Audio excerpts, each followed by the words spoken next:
আসসালামু আলাইকুম রহমতুল্লাহ। Welcome to my YouTube channel আহলান সাহলান। আশা করি আপনারা সকলে ভালো আছেন। আপনাদের ভালোবাসা ও দোয়া আল্লাহ সুবহানাহু ওয়া তাআলার অশেষ রহমতে আলহামদুলিল্লাহ আমিও ভালো আছি। আমাদের কাজ করা পেশা, আমাদের কাজ অবধারিত বা অবনিয়ত সবসময় আছে। হয় খামারে কাজ আছে, না হয় জমিতে কাজ আছে, কারণ আমাদের পেশা হলো এটা। তো আমি ঘাস ছেঁচার পরে কী পরিমাণ বল দিই, কী পরিচর্যা করি, আর কতটুকু জমি, কী জাতের ঘাস, তা আপনাদের বলার চেষ্টা করব ইনশাআল্লাহ। তো প্রথমে আমি ঝাড়ু দিয়ে নিচ্ছি, এত পরিমাণ পাতা পড়ছে জমিতে, কারণ জমির চারিধার আছে গাছ, আর পাতার উপর যে কোনো বল বা সার বা পাউচ যেটাই দিই মাটিতে পৌঁছাবে না। মাটিতে যদি না পৌঁছায় তাহলে বল করবে না বা শিকড়ে পাবে না। তো প্রথমে ঝাড়ু দিয়ে নেওয়ার পরে আমি পাউচ ছিটিয়ে দেবো। পাউচ ছিটিয়ে দেওয়ার কারণ, পাউচ আমি সেচ দেওয়ার আগে পাউচ দিই, কারণ আমার কাছে এটা মনে হয় সেচ দেওয়ার পরে যদি দিই তাহলে যে সোপে ছোটো ডেপ আছে যেটা কেবল যেটা বের হচ্ছে ওগুলো পচে যাওয়ার সম্ভাবনা আমার কাছে মনে হয় বেশি থাকে বা পচে যায়। তো তাই আমি সেচ দেওয়ার বা পানি ভিজাতে দেওয়ার আগে এই পাউচটা দিয়ে দিই। আর পাউচের পরিমাণ, এটা কোনো মাপ নেই, আপনি যতটুকু দিতে পারবেন ততটুকু, এটা কোনো মাপ নির্ধারণ নেই। আর এই জমিটা 7 কাঠার একটু উপরে, আর এই জমিটা লিজ দেওয়া আছে বা কটলিয়া যেটা বলি। আর এই যে জাতের ঘাস আছে সেটা পাকচন। এই ঘাসটা আমাদের গ্রামেতে আমি প্রথম নিয়ে এসেছিলাম এক জায়গা থেকে, তারপরে আমার কাছ থেকে আমাদের গ্রামেতে ম্যাক্সিমাম মানুষ এখন এটাই লাগায় বা এটার ফলন মার্শাল্লাহ আমার কাছে অনেক ভালো মনে হয়। তো আমি সার দিব আপনার ইউরিয়া বা সাদা সার যেটা বলি, এটা কাঠা করা 2 কেজি। আর আপনার ডিএপি, এটাও কাঠা করা 2 কেজি। আর মিশ্র জাস্ট হাফ কেজির একটু উপরে। আর আমাদের এখানে 33 শতকে বিঘে। তো আমি প্রথমে পাউচ ভালোভাবে দিয়ে নিচ্ছি, কারণ পাউচের পরিমাণ নেই, আপনি যতটুকু দিতে পারবেন। তো দিয়ে নেওয়ার পরে আমি মোটর থেকে সেচ দিব।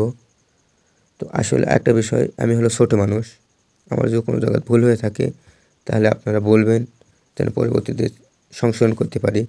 আর মানুষ ভুলের ঊর্ধ্বে না, কারণ মানুষ সব কিছু জানে না বা সব কিছু অবগত নয়, আস্তে আস্তে শিখে। দেখেন, একই কাজ একই সিচুয়েশানে হয় না, বা অন্যান্য সিচুয়েশানে পড়ছেন, ওই কাজটা অন্যভাবে করা লাগে। যেমন আমাদের বা আমি এই ঘাস অনেক দিন থেকে চাষ করি, কিন্তু এই বছর একটা জিনিস ফেস করতে হয়েছে, সেটা কারেন্ট পোকা যেটা বলি, এই পোকাটা। বিগত দিন আমি কোনো দিন কারেন্ট পোকার ওষুধ দেওয়া লাগে না, বা একটু বর্ষারি টাইপের একটু পছন হয়, বা লেদা পোকা এই সময়, বা কাটে যেটা গোড়া পোকা বলে, এটাই কাটে। কিন্তু এই বছর অলরেডি 2বার কারেন্ট পোকার ওষুধ দিয়েছি। দেখেন, আমি চাষ করি, এটা একই মানুষ, কিন্তু এই বছর এটার সম্মুখীন হয়েছে। দেখেন, একটা অভিজ্ঞতা, প্রতি বছর বা প্রতিনিয়ত একটা করে অভিজ্ঞতা আমাদের ফেস করতে হয় বা শিখি বা শেখা হয়। তো আলহামদুলিল্লাহ এখানে সন্তুষ্ট। তো একটা বিষয়, আপনারা ঘাসের ভিউ সবসময় পরিষ্কার রাখার চেষ্টা করবেন। তো অনেকে বলছেন ভাই বা বলবেন, আপনার জমিতে আসলে ঘাস আছে বা গাছ আছে, আপনি তো পরিষ্কার করেননি, আপনি বলছেন পরিষ্কার রাখা। তো ভাই, আমি অনেক ব্যস্ত, তার কারণে ঘাসটা নিয়ে যেতে পারি না বা পরিষ্কার করতে পারি না।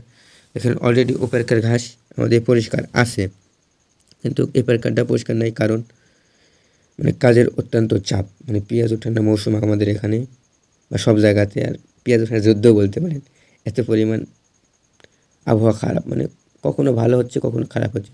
যদি পেঁয়াজ উঠে রাখার পর যদি বৃষ্টি হয় তাহলে শুকানো বেরোলে নষ্ট হয়ে যাবে, বা ওই পেঁয়াজ বেশি দিন থাকবে না। তো আল্লাহ সুবহানাহু ওয়া তাআলার অশেষ রহমতে আমাদের আগর জাতের যে পেঁয়াজ, ওই পেঁয়াজটা উঠাতে পেরেছি। তারপরে নমলা জাতের আছে, কিছুদিন পরে উঠাবো। তো আমি ঘাসের ভিড়েতে এসে দেখি ঘাস দুপুরের পর বা 10-11টার পরে দেখা যায় ঘাস এউড়ে বা মরে যাচ্ছে। তো আমার কাছে মনে হয় নিড়ানির চাইতে সেচ দেয় অতি জরুরি, কারণ নিড়ানি কাজ পরে দেওয়া পারবো, কিন্তু ঘাস যদি মরে যায় তাহলে পরবর্তীতে এখানে সারানো অনেক ব্যয়বহুল বা অনেক ঝামেলা, অনেক সময় সারবেও না, কিটকিটা বা দুর্বল টাইপ হয়ে থাকবে। তো প্রথমে সেচ দিয়ে নিচ্ছি, তারপরে জমি জো হওয়ার পরে আমি নিড়িয়ে দিব। তো নিড়ানি দেওয়ার পরে তো পরিষ্কারই থাকবে, পরিষ্কার রাখলে অনেক কি বা পচন বা ঘাসের বল এটা ভালো হয়, বা ঘাসের ফলনও ভালো আসে। মার্শাল্লাহ, মার্শাল্লাহ, এই জাতের ঘাসটা আমার কাছে অনেক ভালো মনে হয়। অনেক দিন থেকে, দীর্ঘ টাইম থেকে এটা করেছি। তো জমিতে সেচ পানি সেচ দেওয়ার আসতে আমাদের একটু লেট হয়ে গেছে। আসর পরে আসবো ভাবছিলাম, কত আসর পরে বাজারে গেছিলাম। তো বাজার থেকে আসতে প্রায় মাগরিবের একটু আগে এসেছি। তো আসছি রাত হয়ে গেছে, প্রায় 8টা 8:30 বেজে গেছে। তো তারপরে শেষ পানি ভিজাতে দেওয়ার পরে আবার বাজারে গেছিলাম আবার সার নিতে, সার নিয়ে আসা হয়েছিল না। তো আসে একটা জিনিসে ভয় করছে, সাপের।